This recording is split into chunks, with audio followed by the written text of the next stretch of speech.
So it's kind of rainy. The day's kind of getting cooler. It was warm this morning when I woke up, but it's pretty rainy right now. I'm waiting for a carburetor for a chainsaw. Kind of ironic. It seems like this happens every time. I can't ever remember a time that it didn't happen. If I order a tool or something that it's not, you know, I'm in a big hurry for it, I could wait another week, it doesn't matter. It seems like the UPS shows up first thing in the morning, 9 o'clock, 10 o'clock.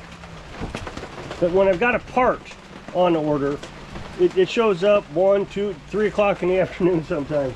So it's, I think it's well past 12 now, and it still hasn't showed up.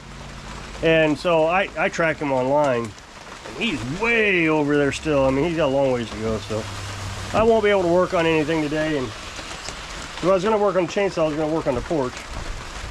I got to wash the, I'll get to the story in a minute, I promise. I got to wash the Cub Cadet, and it's raining, so I figured, well, nah, I don't want to bring out my electric power washer and risk it, you know, ruined somehow or another. So I'll just wait. It's supposed to get cold tomorrow, so I can work on that chainsaw tomorrow. And then the next day I need to finish this up. There's a little issue with it, he says, and I need to get it good and hot, he said, and then shut it off, and it doesn't want to die. So, as you can tell, like I said, it's raining and it's getting kind of cold. So, last night I wrapped up the evening probably about 5 o'clock. And about 5 o'clock every day, Carolyn and I will get a snack, you know, cottage cheese or cheese or something, and we'll watch TV for about 3 hours. So,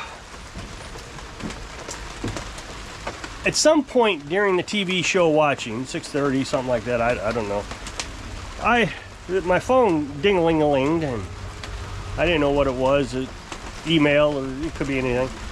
Well, it happened to be an email. No big deal. But I picked it up, and as I was picking it up, I saw that Facebook on my computer had a little notification. I thought, well, I'll check that while I'm at it. So I checked the notification, and I get notifications through all the local groups, Facebook groups here, because somebody wants a lawnmower repaired. I can chime in right away. So I looked at the notification, and it said, if you see a 2-year-old toddler in the woods somewhere, you know, call 911 and all that stuff. Well, of course, but it was so vague that this toddler was lost. That's all it said. It didn't say much more than that.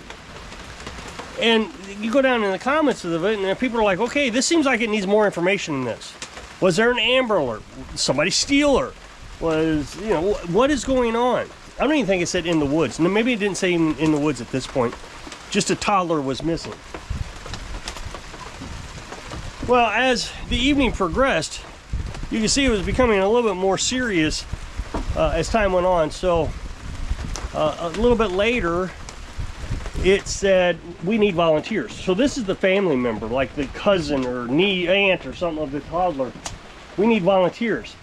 And everybody just jumped on. And people are driving saying, where do we go? Where do we go? Where do we go? Well, I didn't know where it was at. I'm looking for an address or maybe a place where everybody could gather, because the child is now being reported as lost in the woods near the lake. And I'm just heartbroken. Hey, I'm going to interrupt this video real quick. I'm going to ask if at the end of this video there'll be an up next box. I'd really appreciate if you click it to take you over to my other channel, and we'll be working on something lawnmower related. And I know you're going to learn something, and you're going to be doing me a huge favor, because we're so close to getting the amount of watch hours we need. Really close. And once we get there, I'll stop this begging marathon every video. I might continue to put the up next box to the other channel, but I won't ask you to click it until the end of the video. I sure could use your help. Thanks. I have problems when animals and babies get in serious trouble, because in my mind they don't understand what's going on, and so they're just in pain. I just, you know, when an adult gets hurt or something, it's like, well, they knew what they were getting into. They understand what's going on. It's not a good thing, but it is what it is. So I don't feel as much sympathy or empathy for an adult as I do for an animal and a child. You know, with an animal, it gets hit on the side of the road. It doesn't understand why it's in pain. It knows it got hit by something, but it doesn't know. It doesn't understand. So, you know, I'm tempted to pull over and shoot it. So, you know, to put it out of its misery. So I'm just all worried, and I asked Carolyn, do you want to go and see if we can find anything? But the thing is, we didn't know where to go. Well, a little while later, the sheriff puts out a notice on Facebook and says, stop coming for the moment. We need to get the infrared out. They had drones and infrared. They had the dogs, and they didn't want to contaminate the scene. They wanted the dogs to be able to have a fresh scent. So my guess is the volunteers were getting there before the police had finished or even gotten there or whatever. So everybody backed off, and so the police did their thing. Well, at this point, I'm like, okay, well, there's not much I can do if they're just going to tell everybody to go home. So I gave up looking for an address. Well, then a little bit later, they said, okay, now we need the volunteers. So I'm like, okay, but nobody is saying where it's at. I mean, I know it's in town, and I know the approximate location, but what they did was they identified a road. Well, the road's like 15 miles long. Where do you go? And I guess we could have just drove out there, but I didn't want to get in the way, is my point. So we continued looking. Well, about 9 o'clock, the sheriff put out, no, it was the fire department, put out a notice that they found the baby. It was in the lake, and they tried to do CPR, but that's all they said. They didn't say anything at this point. This morning, the sheriff got online in the Facebook group and said the baby had passed away. I'm just so devastated. He didn't understand anything. Look, and I know people are going to immediately blame the parents. I want to blame the parents. And I don't know. There was this lady in Florida, elderly, not elderly, she was a grandma is what she was, and the daughter brought the baby over, and the baby was playing. Well, I don't remember all the details, so I may ad-lib some stuff just to fill in the gaps. So the grandma fell asleep on the couch, which wasn't a big deal apparently. I mean, nobody was upset about it. What they didn't realize was the baby could open the garage door somehow or another. I think it was the garage door. Open something, but let's just call it the garage door.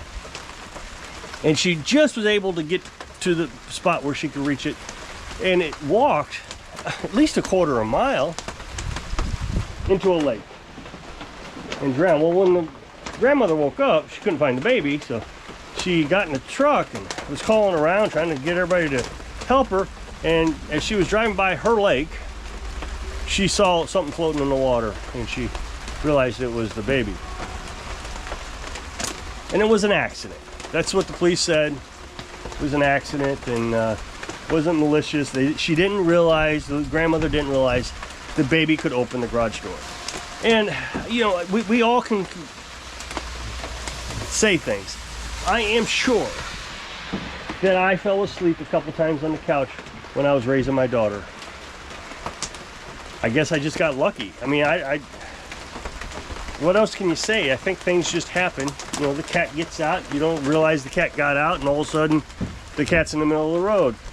Things happen. Not that I think that it's justifiable, but what are you going to do? Well, this thing is the same grandmother, a while later, was babysitting the same daughter's next baby, and she went to the store, put the baby in the car seat, went to the store, came back home, went inside her home. And a while later, somebody called and said something, and it reminded her, hey, where's that baby at?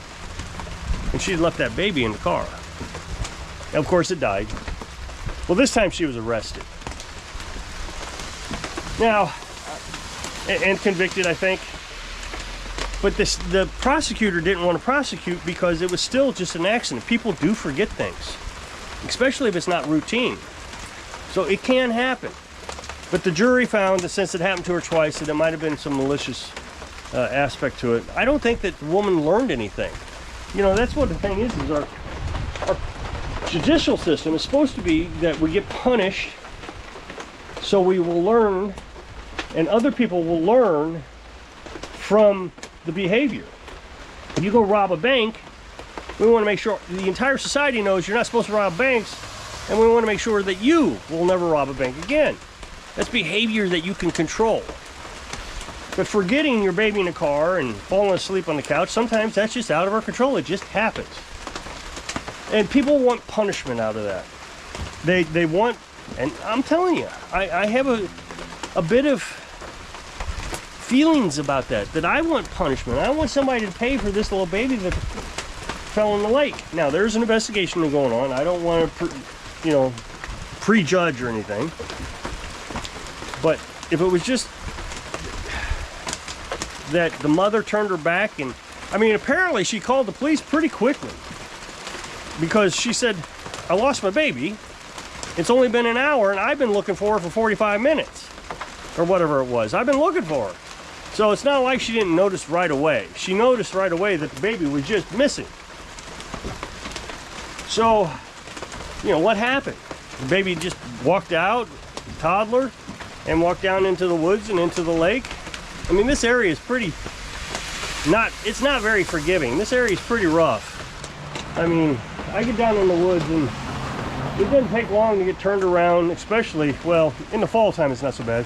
It's a little bit more difficult in the springtime and summertime, or a little bit more difficult to travel, I should say. I actually conducted an experiment one time just to prove, when we were nomads, why we don't just go out and hiking. We got to have a plan. Because I just walked out with the camera, and I was kind of shaking the camera and different things just to demonstrate. And I probably walked 30 seconds out into the woods, and I was able to turn around with the camera. I did it for YouTube, and you couldn't see anything. It was just complete woods. No cars, no driveways, nothing. No camping spots. There was nothing. So it doesn't take long for things to happen. So if the baby was out in the yard, for example, I don't know if that's true, and somehow slipped the fence and it just got out in the woods. I mean, look at our woods. It only takes a second for the baby to cross over. Now imagine that it's a little bit more springtime, but it wouldn't take much. You cross the yard, that's not 30 feet, 20 feet, and you're into the woods. And when the springtime, you can't see anything. Now, even in the fall time, imagine you got a toddler in that brush down there. You may not be able to see her. And you walk another 100 feet and you're in the water. And the baby just may not have been, or the toddler may not have been able to get back. And like I said, I just have a lot of empathy for animals and babies, because they just don't understand. Why am I in pain? Why is my mother not helping me? I'm confused. So it's almost like for me, it feels like they're being tortured, and they don't know why. They can't stop it. And then she must have fell into the lake. It was a boat ramp, not a boat ramp, a boat dock that the CPR was being done on. They said the sheriff's deputy found the baby, and they started CPR right away on the boat dock. So that's even, if you get up there by the lake, that's even a little bit more crazy, because it really doesn't take a lot there. It's very steep hills there by the lake. I mean, worse than what we have. This is terrible, but that is really bad over there. And you get over there, and let's say you're in the wooded side and you cross over into the fancy side, and that's literally how this area works. You got a drive, the wooded side on one side of the drive, the lake on the other side of the drive. You got $2 million homes on this side, and trailers over on this side, mobile homes. So the baby, even could have rolled down the hill and couldn't get back up, so it rolled down the other hill and down into the lake, and then next to a boat dock. I'm hypothesizing a lot here. It just wouldn't take much. But I'm very distraught today. I hated that. I'm glad I raised my daughter. I'm glad I lucked out and everything worked out fine. She graduated when she was 14 and went to college at 14, and now she's got her master's. She went to Harvard. So I'm just glad I made it through, because I think a lot of it may be just luck. I mean, people criticize my ex-wife a lot, but she made our daughter hold her hand until she was probably 10 years old, when we were walking across the parking lot and in the store and everything. I know it was terrible, but that's what can happen. It doesn't take much. So if you'll click this up next box, it'll take you to a video on my other channel. And I think we're working on a, well, I don't know what we're working on. But anyway, you're gonna learn something about repairing lawnmowers. I'd really appreciate it if you go over and watch. We're really close to getting the watch time we need. I mean, we're just so close. So if I can inspire you, hang on to what's precious to you, so you can live your dreams. Thanks for watching.